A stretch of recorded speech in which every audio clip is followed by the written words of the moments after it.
Is Doc on the phone? Doc is standing by for you. Doc called the game last night for NBC Sports. How you feeling today, Doc? Really good.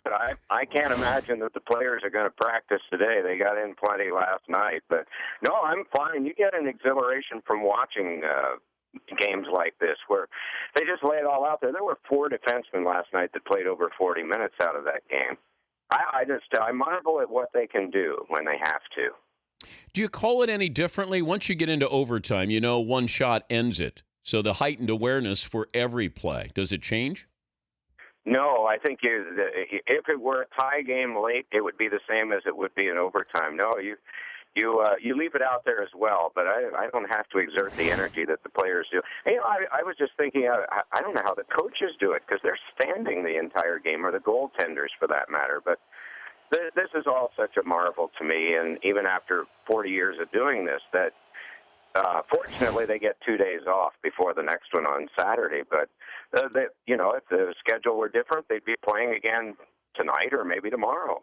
When I was watching in the early going, it seemed like Boston was the better team. You know, up 2-0. Yeah, it did look that way, didn't it? Yeah, what changed in this game? Chicago may have found its legs, or may have gotten past the probing stage that you usually have when you haven't played anybody for 20 months. I mean, they remembered each other from prior games, but again, until you look at tape, but until you get out there and you're actually playing in the game, I think Boston seemed to be a little more ready to attack, and Chicago laid back a little more. But that, of course, changed.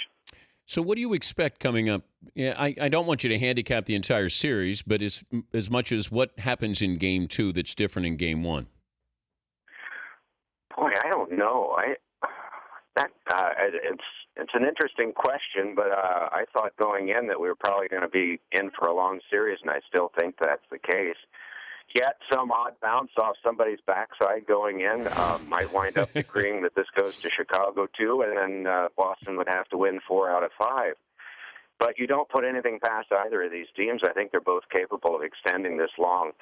Kevin Allen had a great way of saying it in USA Today, if they played 100 times, both would win 50. And I think that's kind of the way it is. But it was an impressive win by Chicago, but it wasn't overwhelming. At times, Boston had surges going as well.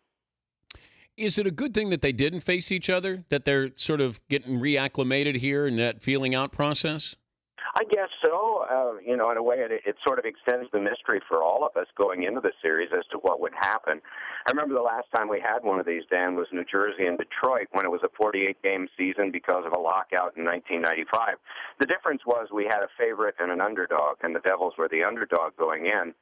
And Detroit hadn't seen them all year, and they had this tremendous offense. And after the first game, they realized, okay, we've seen them now. And after the second game, they realized they were in trouble, and the Devils swept them. And it was kind of a huge surprise to the hockey world that happened, especially in a sweep. Anything can happen, but you look at the resiliency of both of these teams and how they escaped being eliminated just to get this far. You have to think it's going to be a long one, 6 or 7 games. He's Doc Emrick, NBC Sports, calling Game 1 last night, triple overtime. Blackhawks beating the Bruins. Longest hockey game you've ever called? Well, there are 2 4-overtime games. One was the night before Easter in '87, the 7th game in Washington between the Islanders and the Capitals. Pat LaFontaine ended that one. And then there was a wonderful duel between Dominic Hasek and Martin Brodeur in a 6th game in Buffalo, and they played till almost 1:30 in the morning, and then there was another game with only half a day's rest, or maybe a day and a half rest, I should say, before Game 7, but Buffalo won that on the only shot that got in from Dave Hannon's stick. It was 70 shots to 50 at the end of the night. And then these guys both faced quite a few shots last night. I mean, I know that 7 goals, but still, I'm always marveling at the goaltenders with that acute awareness of knowing you have to be even sharper as the game goes on. It's almost like a pitcher gets better, throws harder as the game goes on. These goalies have to get better, and I marvel at that. Yeah, I do too.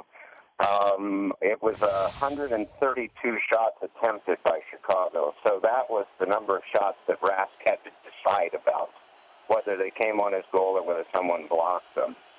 And, yeah, it is. It's a marvel. 85 shots attempted by Boston. Have you practiced foul shots yet this morning, Dan? No, not yet. Why? Okay. I'm just curious because if you were to stand there and take 200 shots, that would be somewhat equivalent, though you wouldn't have had the equipment to wear and the perspiration. By the way, congratulations on the award. Oh, thanks. I think of the 4 people who received awards, I like your chances on foul shots better than any of the rest. I think I could take Peter King, Mitch Albom. Vital can actually shoot, believe it or not, Doc. Yeah, he can shoot. An interesting test. Maybe you can get him on there and just have him shoot. I'm not afraid of him, even though he's 73. That's right. I'm not afraid of him, Doc. I'm the great one when it comes to foul shots. I know. I see you practice a lot. You got another 3 overtimes in you? Oh, I would imagine so. You know what happens? You get inspired by watching the players and how they lay it out there. And that's the fortunate thing about what we have in a lockout year when there was a lot of negative feeling about the sport. Why the players are the ones who have solved the negative feeling because they came back and just laid it all out there for 48 games, and now they're doing the same thing in the playoffs. We haven't had one series in the playoffs without at least an overtime game now. Pretty amazing. And I expect more in this series. Good to talk to you, Doc. Thanks for joining us. Always a great time with you. Take care. Doc Emrick, NBC Sports.